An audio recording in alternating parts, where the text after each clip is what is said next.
Hello, my name's Colin Campbell, I'm with Polygon. We're looking at Rise of the Tomb Raider, or more specifically, how Rise of the Tomb Raider is being made.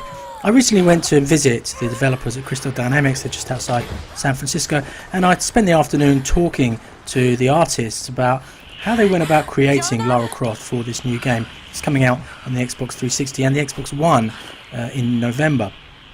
Obviously, a lot of the work is done in the motion capture studio. You can see here the actor Camilla Luddington and how she offers the voice and the movement and also the facial expressions of this character. But then the magic happens back in the studio when the artists get to grips with the footage that they've been given, and they use the technology that's available to them today to create a character who looks believable, who seems like she could actually exist in real life. When I spoke to the artist, one of them mentioned to me that the most difficult thing that you can do today in video games is create somebody that looks like a human being.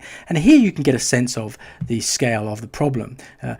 Individually, they have to create something that looks right in terms of eyes, hair, lips, skin, clothing, and how the clothing and the body react to the environment around them. A lot of the artists have anatomical drawings and models on their desks, so they come from medical backgrounds, medical art backgrounds, and they've used that knowledge in order to create somebody who seems like she's a real person. If you remember the original Tomb Raider back in 1996, it was made with a few dozen polygons, and yet they managed to create a believable human being and somebody who moved in a way that we can all recognize. And that's actually one of the problems for them now, is that we all feel like we know Lara Croft, and so when they're creating this person, it can't just be any person. It certainly can't be Camilla Luddington. It has to be Lara Croft.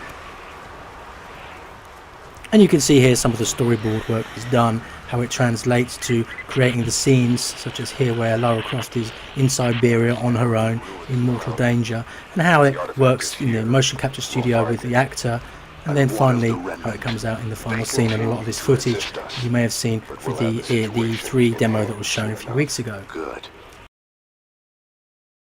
And to take a specific here in these models, if you look at her hair, obviously in the original game she had this braid that was round down the back of her neck, but now her hair is so much more complicated that they've got dozens and dozens of sort of mother threads which feed off into thousands and thousands of children threads in order to create hair that moves around in a convincing way, that flicks and changes according to the weather.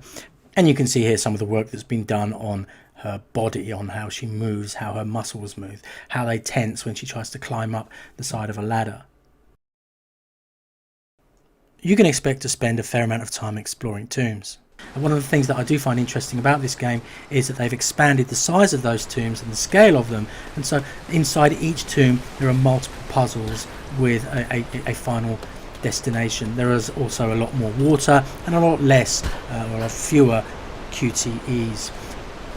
It's a Tomb Raider game, and so you're spending a lot of time with Lara Croft, and so it's right. The developers have spent their time on making Lara Croft just right. It comes out on November the 10th.